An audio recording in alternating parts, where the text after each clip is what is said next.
Meus irmãos, paz do Senhor, Cláudio, nosso canal Discipulando com a Bíblia, trazendo hoje, nesse vídeo, nosso resumo sobre a nossa 10ª lição da nossa Escola Bíblica Dominical, revista Adulto. Nós estamos estudando o Evangelho escrito pelo apóstolo João, os milagres, os sinais, os sermões registrados pelo apóstolo João, onde João sempre teve o propósito de mostrar a divindade, a deidade do Senhor Jesus Cristo. Hoje, na nossa 10ª lição, vamos falar sobre o momento que Jesus se reúne com seus apóstolos, com seus discípulos, seus 12 discípulos, no cenáculo, onde Jesus comunga ali a Páscoa, com seus discípulos. Judas sai para entregar Jesus, para comercializar ali o momento de trair Jesus. Jesus lava os pés dos apóstolos e chegando o momento de Jesus se entregar para morrer por mim e por você. O título da nossa 10ª lição, Lição de Humildade e o Novo Mandamento do Amor.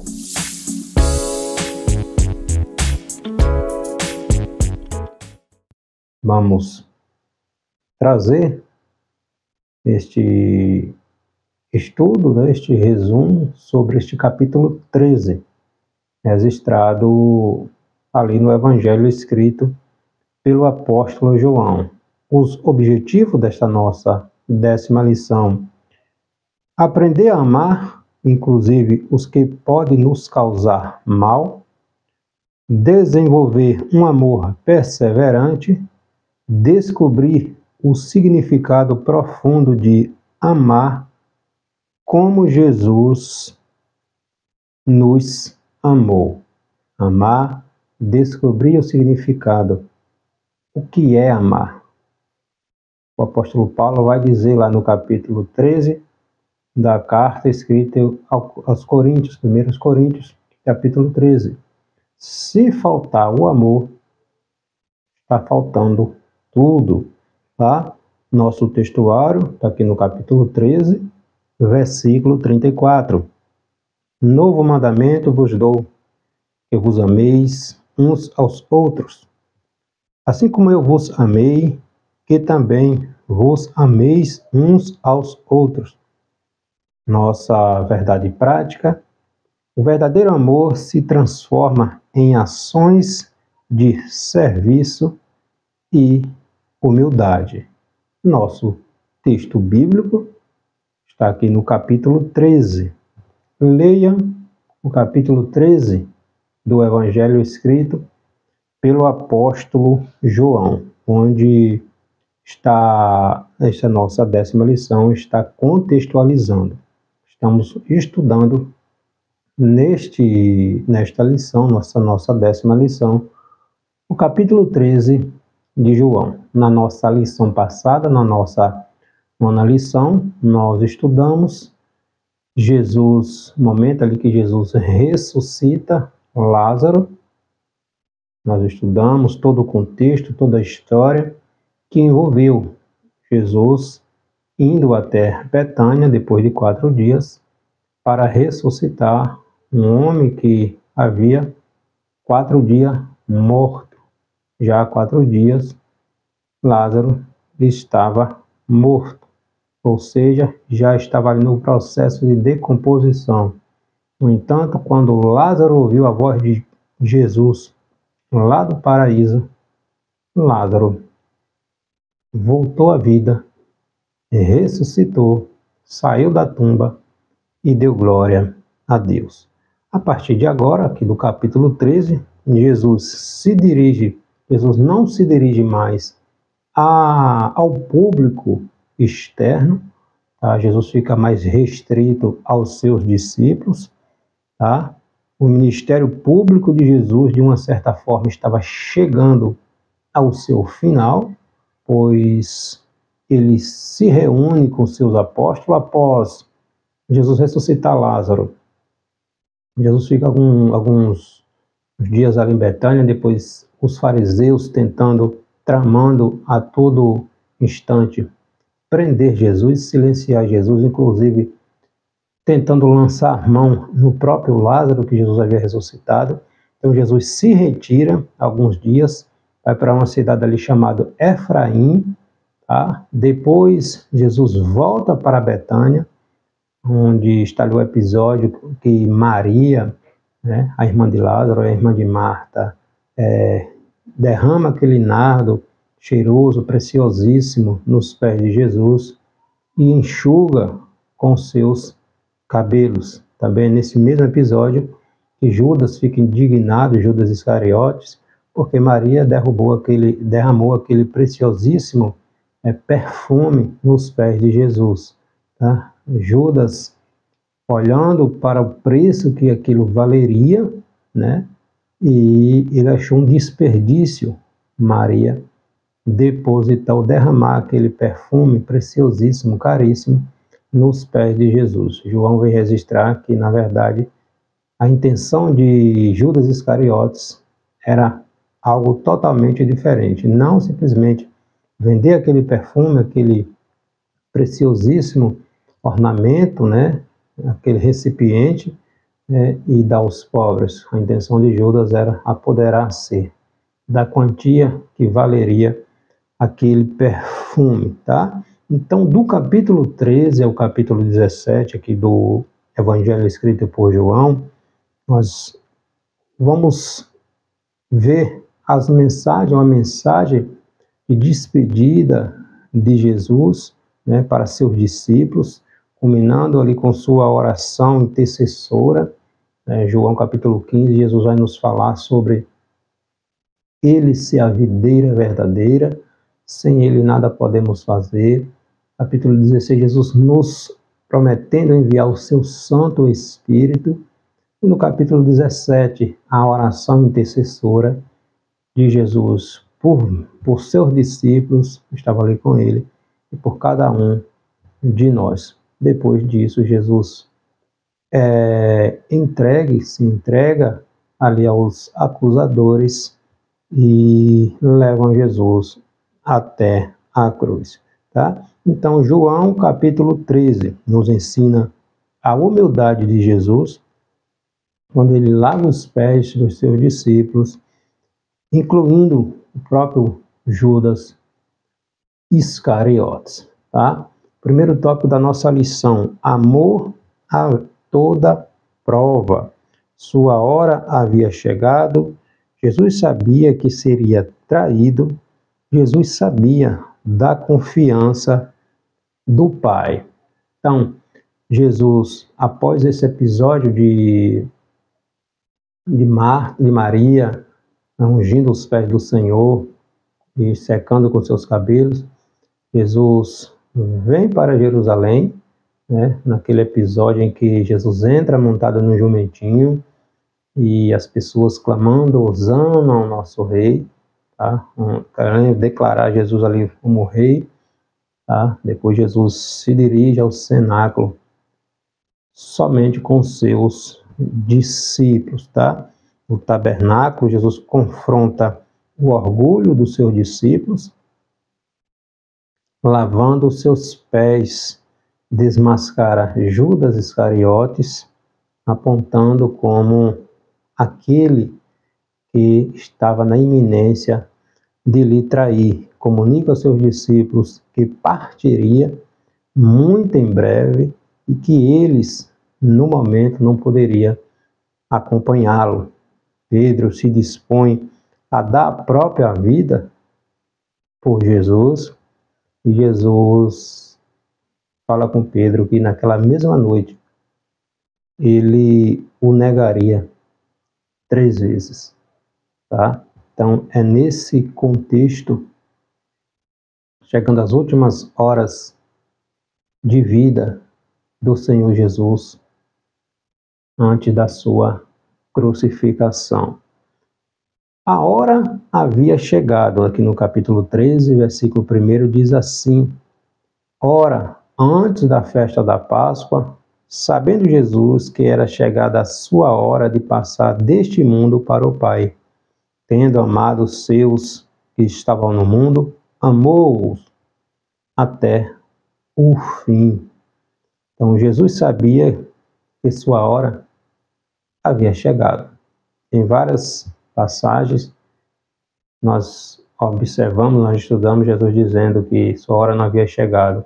João relatando que Jesus não havia sido preso ainda porque sua hora não havia chegado, tá? Então, Jesus cumpriu a missão que Deus lhe deu desde o início, sem deixar de cumprir nada. Então, Jesus foi fiel à missão que o Pai lhe deu integralmente. No capítulo 2 de João, versículo 4, no episódio ali do primeiro milagre registrado por Jesus, né, que foi a transformação da água em vinho ali naquele casamento, quando sua mãe falou a ele que o vinho havia acabado. Aí Jesus disse: mulher, o que é que eu tenho contigo? A minha hora ainda não chegou. No capítulo 7, no sermão, quando Jesus está falando ali com os discípulos, capítulo 30, então procuravam prendê-lo, mas ninguém lhe pôs as mãos. Por quê? Porque sua hora ainda não havia chegado. Da mesma forma, no capítulo 8, versículo 20, proferiu ele estas palavras no lugar do gasofilaço, quando ensinava no templo, e ninguém o prendeu. Por quê? Porque não havia chegado a sua hora.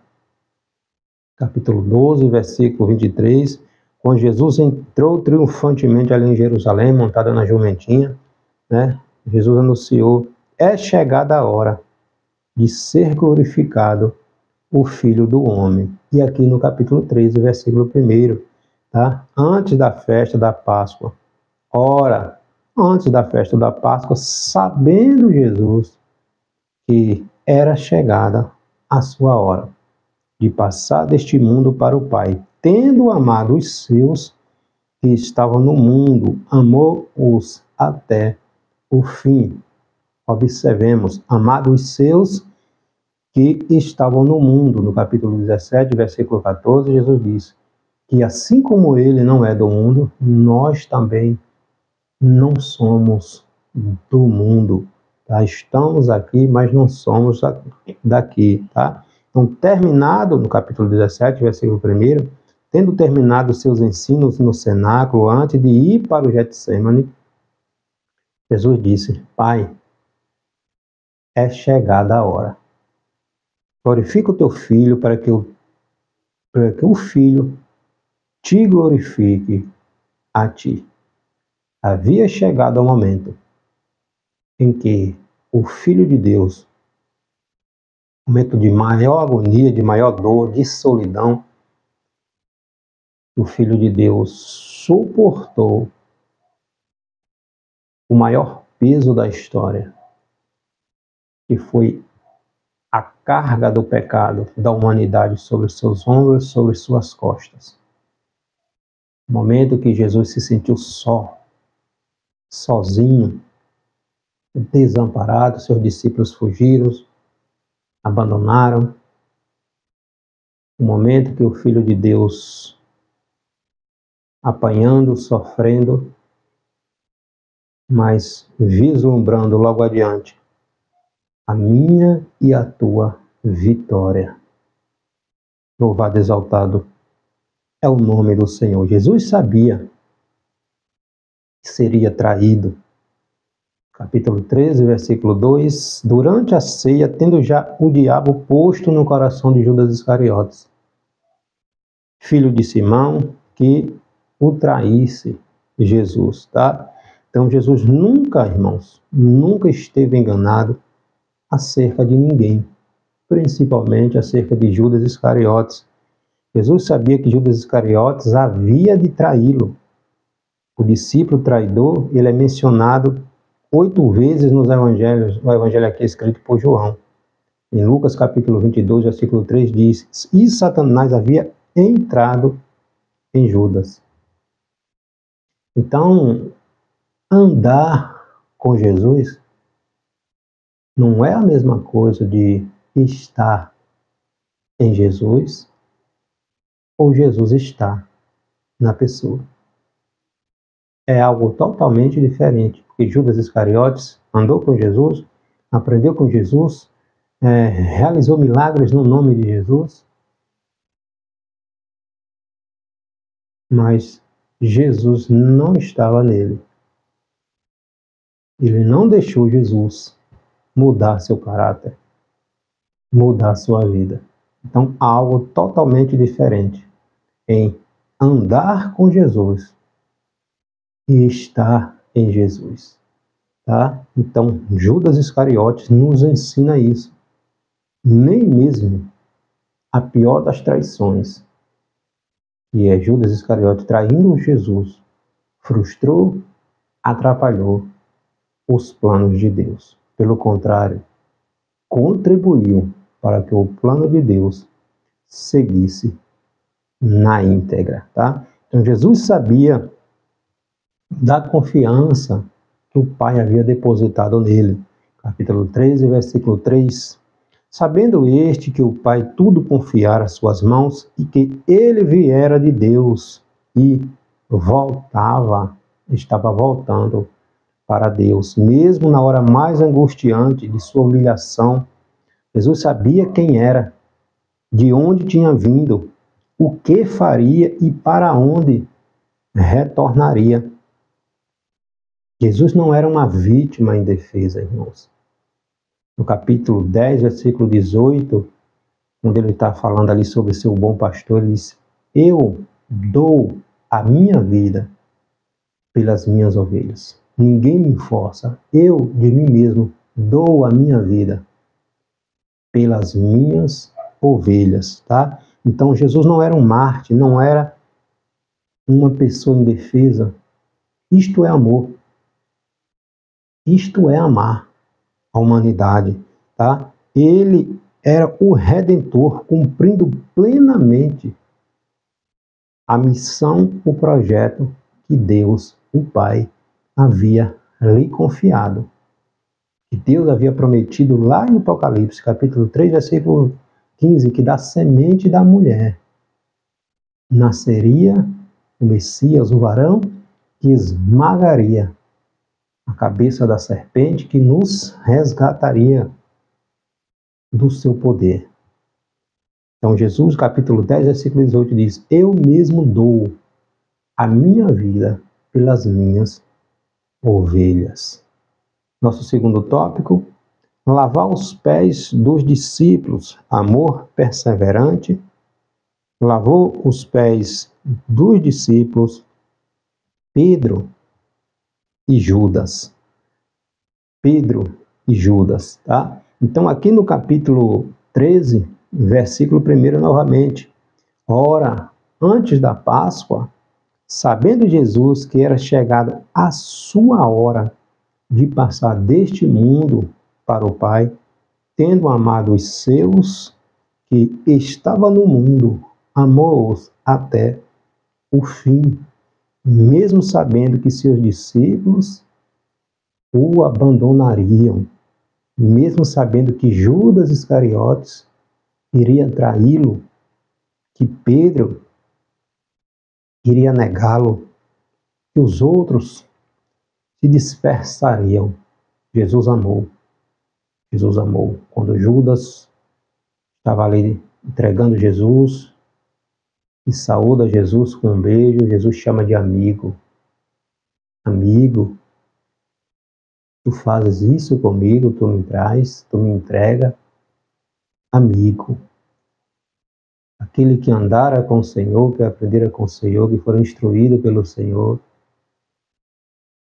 trai o Filho de Deus. No momento da traição, Jesus chama de amigo. Tu me entregas? Então, Jesus amou seus discípulos até o fim.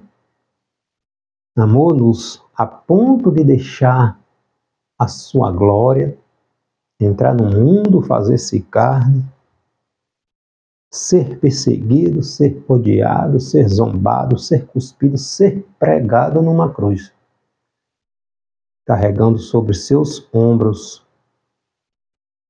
carregando no madeiro, sobre seus ombros, o pecado da humanidade, e nos resgatando, nos libertando das correntes do inferno.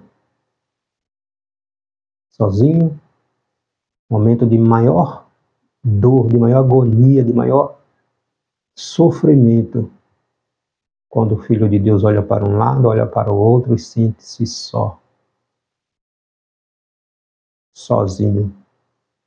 Mas ele não desistiu. Ele poderia desistir a qualquer momento. A qualquer momento ele poderia desistir. Mas ele não desistiu, porque ele te ama, ele te ama. Então não desista dele. Nossos problemas são nada diante daquilo que Jesus passou por mim e por você. Por isso ele entende, ele compreende o que passamos. Não há nada que passamos que Jesus não compreenda, não entenda, porque ele viveu, ele passou, ele entende. Então conversa com ele, que ele te entende, tá? Então esse é o amor imenso, eterno, infinito, que vem do coração de Deus. Jesus não nos lança fora por causa das nossas falhas, por causa dos nossos fracassos. Ele jamais nos rejeita por causa das nossas fraquezas. Por isso ele nos instrui a buscar nele confiança, a buscar nele refrigério, a buscar nele força, tá? Jesus ama-nos desde o princípio e ama-nos até o fim, tá? Aqueles que vão a ele jamais, jamais ele diz não, jamais ele lança fora. Tá? Capítulo 13, versículo 4 a 5. Depois deitou água na bacia, quando ele chega ali no cenáculo, e passou a lavar os pés dos discípulos e a enxugá-los com a toalha com que estava cingido. Então aqui nós vemos um gesto de Jesus, né, de amor. Jesus nos ensina que privilégios não implicam em orgulho, mas em ser humilde, em dar exemplo. Jesus sabia quem era, sabia de onde tinha vindo, para onde está indo. Jesus sabia que ele era o rei dos reis, o filho do Deus Altíssimo, tá? Sabia que o Pai tudo confiara em suas mãos e que ele era soberano, o Senhor, ele é o Senhor do universo. Ele é o arquiteto, o criador. Contudo, com sua majestade, isso não o levou à autoexaltação, mas à humildade mais profunda. Jesus nos deixou como exemplo. Sua humildade não procedeu de sua pobreza, mas da sua riqueza. Sendo rico, fez-se pobre. Sendo rei, fez-se servo. Sendo Deus, fez-se homem. Sendo soberano do universo, cingiu-se com uma toalha e lavou os pés dos discípulos. Jesus nos ensinou a fazer isto, sermos humildes. O que Jesus teve em mente não foi um rito externo, mas lavar os pés dos discípulos em uma atitude interna de humildade e vontade de servir. Naquela época, era costume entre os judeus que, ao juntar-se à mesa para se alimentar, que lavasse os pés. Jesus havia ido para o cenáculo somente com seus 12 discípulos. Estava posto a bacia, a toalha, a água, mas não tinha um servo para lavar os pés. Lavar os pés era tarefa do servo mais humilde da casa. Do servo mais humilde da casa. Estava somente Jesus e seus 12 discípulos, mas nenhum se prontificou a lavar os pés uns dos outros. Até aquele momento, observa-se que ninguém queria dar o braço a torcer. Eu lavar os pés do outro, de Jesus poderiam até lavar, mas lavar os pés uns dos outros, de jeito nenhum. Somos todos iguais aqui. Por que eu vou lavar os pés do outro? Jesus, conhecendo as intenções dos seus corações, Jesus pega a toalha, começa a lavar os pés dos seus discípulos. Que exemplo extraordinário! Deus, o Senhor, o soberano, lavando os pés dos seus discípulos. Aleluia! Pedro, com seu temperamento, chama Jesus e diz: de jeito nenhum tu irás me lavar os pés. De jeito nenhum. Aí o Senhor disse que não lavasse os pés de Pedro, Pedro não teria parte com ele. Aí Pedro, Senhor, não só os pés, mas todo o corpo, né? Aleluia. Em outro momento, Pedro quer ser banhado por completo, né? Então Pedro não entende o que Jesus estava dizendo, promete ir com Jesus até a morte, fazer o que for possível por Jesus, mas assim é um homem. Algumas horas depois está Pedro negando Jesus 3 vezes, né? E Judas Iscariotes. Durante os 3 anos do ministério de Jesus, Jesus protegeu o traidor, deu inúmeras oportunidades ao traidor, ensinou o traidor, amou o traidor, cuidou do traidor, advertiu o traidor, deu poder em seu nome ao traidor para expulsar demônio, para curar enfermidades. Quando ele mandou os discípulos de 2 em 2, dando autoridade, poder, eles chegam radiantes, contando a Jesus que até os demônios se sujeitavam. Então Jesus deu todas as oportunidades para que Judas Iscariotes também se arrependesse. Ele o chamou, ensinou, comissionou, lavou os pés de Judas, tratou como amigo, dando todos os privilégios que os discípulos tinham. Tá? Mesmo assim, como diz o ditado, o mesmo sol que amolece a cera é o mesmo sol que endurece o barro. Judas Iscariotes decidiu trair o Filho de Deus. Qual a diferença entre Judas e Pedro? Judas traiu, Pedro negou. Qual a diferença entre os dois? É que Pedro se arrependeu. O remorso de Judas não foi arrependimento. Ele foi tirar a sua própria vida. Que lição nós aprendemos neste capítulo 13 de João? Nosso terceiro tópico, o novo mandamento. Tema-chave de Jesus, novo mandamento, testemunho de amor. Agora, Jesus comunica aos seus discípulos uma dolorosa notícia. Qual? Que ele estava partindo. Que eles não poderiam acompanhá-lo. Não naquele momento. Em seguida, dá um novo mandamento. Capítulo 13, versículo 33. Filhinhos, ainda por um pouco estou convosco. Buscar-me-eis, e o que eu disse aos judeus, também agora vos digo a vós outros. Para onde eu vou, vós não podeis ir.